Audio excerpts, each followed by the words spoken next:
Y en este punto hay que trasladarnos a la comparecencia diaria del portavoz del Gobierno israelí, Mencer. Vamos con ello.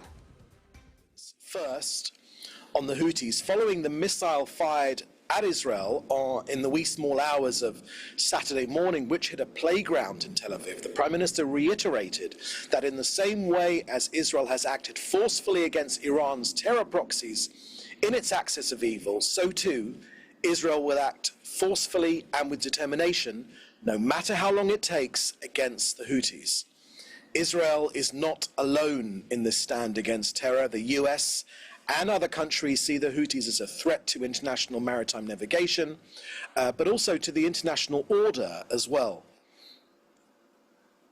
Next, an operational update in Gaza. In the last 2 days, the IDF has conducted intelligence-based strikes on Hamas in Gaza. Yesterday evening, a Hamas terrorist who was operating in the humanitarian area in Khan Yunis was targeted.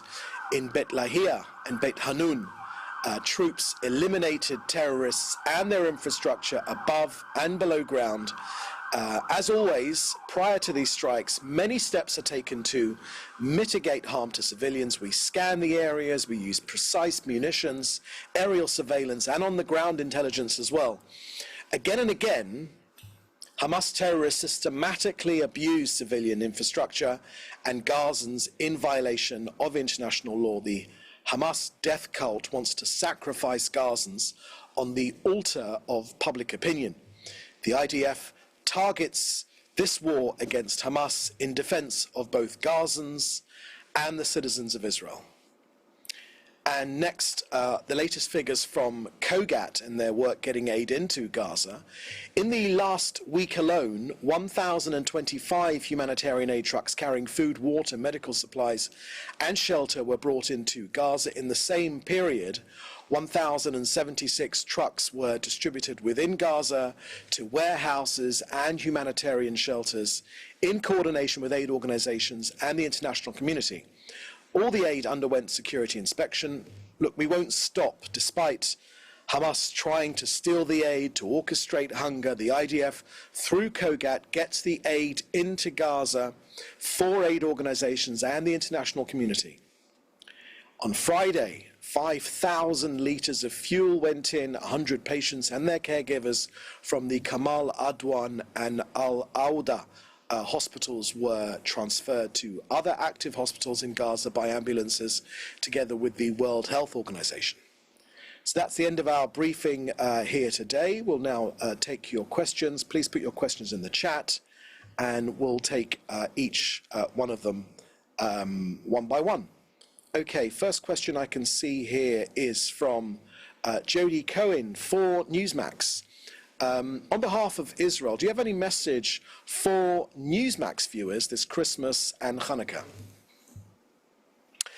Thank you very much for that question, Jodie, for Newsmax. Well, actually, the Prime Minister will release a special Christmas message tonight, but allow me to say to our Christian and Jewish friends around the world, Merry Christmas, Happy Hanukkah. When it comes to Christmas, it's supposed to be a time for goodwill to all men and peace on earth. As we come to the end of 2024, it's certainly a chance for us to look back. Yes, we have lost 818 of our precious sons and daughters, our soldiers, the finest amongst us, too many of our people killed by terrorism, but also just look at what Israel has achieved, the collapse of Iran's proxies around the world, with thanks to the Biden administration for their support, but also the Trump administration pledging to take forward the Abraham Accords to new countries to spread peace, but also how resilient Israel has been. A year ago, Israel was on the back foot. We were attacked on October the 7th by barbarism. It was certainly an attack on Judeo-Christian values, values which I know viewers of Newsmax take very seriously. We were attacked on 7 fronts, from Hamas, from Syria, from Lebanon, from Yemen, from the Iraqi Shias, from Judea and Samaria, from Iran directly. In 12 months, all of these fronts have been pushed right back.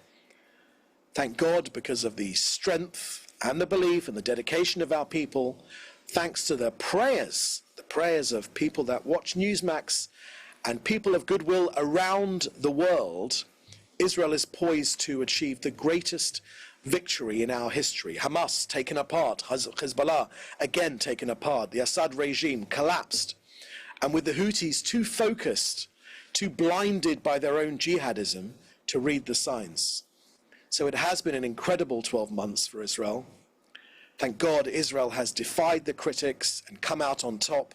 Yes, at a heavy price, a heavy, heavy price, but with the prospect of a more peaceful future for all the people of the region. And finally, let me say to everyone watching, of course, we say this again, peace, shalom, is ultimately what we yearn for. So happy Christmas, happy Hanukkah, a peaceful new year from the State of Israel, and as we say here, of course, shalom. Next question I can see here is from Fred Ager, and it's about Iran's foreign ministry spokesman, Ismail Bakai, said in a news conference that Syria should not become a haven for terrorism, and that the people of Syria should decide on Syria's future without destructive foreign interference, and that Iran does not have direct contacts with the new ruling authority. What's Israel's response or comment to such a statement from Iran? Thank you very much for that question, Fred. I must say, when I read that statement from Iran's foreign ministry, I did check the date to see if it wasn't the 1st of April, because Iran saying that Syria should not become a haven for terrorism is taking the ridiculous to the extreme. Iran embedded itself inside Syria, and it caused Syria to become a failed state.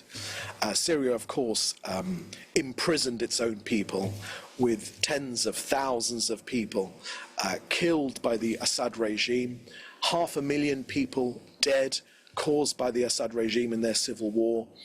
Iran is the creator of all of this hardship and, to be frank, evil, which has been inflicted on the Iranian people, on the Syrian people, but also on Israel's people. So we say to Iran, the regime in Iran, not the people of Iran, you've been pushed back. Israel has taken apart your air defenses.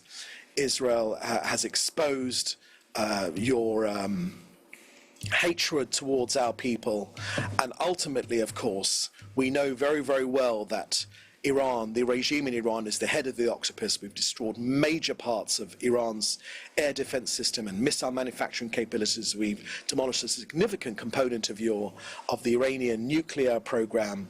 They are exposed, but together with our allies, we will prevent this Iranian regime from obtaining a nuclear weapon. That's always been our top priority. Okay, next question from Joel Pollack at Breitbart News. Iran is in the midst of an electricity and fuel shortage. What are the implications for Israel's strategy on Iran? Would Prime Minister Netanyahu consider offering advice to ordinary Iranians on how to obtain energy the way he once did when Iran suffered a water shortage? Thank you for that question, Joel. In the last question, I made clear that Israel has a problem with the Iranian regime and not with the Iranian people. Just in the last 2 weeks or so, the Prime Minister released a message to